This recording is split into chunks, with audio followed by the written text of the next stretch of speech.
আজকে আমাদের সনাতন ধর্মাবলম্বীদের একটা পবিত্র দিন, পবিত্র রথযাত্রা।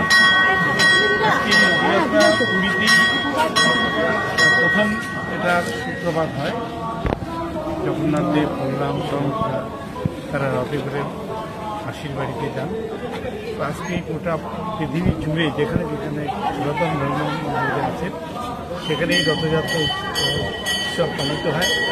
মাতামাই মদনমোহন মন্দিরের এই আজকের এই রথযাত্রা প্রায় 100 বছর আরও আগের সেই রথের পুনর্গঠন হয়েছে এবং সেই রথের জন্য কাঠ পুরীর থেকে নিয়ে আসা হয়েছে এবং সেই নতুন করে এবারে রথ পুনর্নির্মাণ হয়েছে এবং সেই রথের আনুষ্ঠানিক উদ্বোধন আমাকে আমন্ত্রণ জানিয়েছে মদনমোহন বাড়ি পূজা কমিটি। আমি কথা দিয়েছি এবং এসেছি।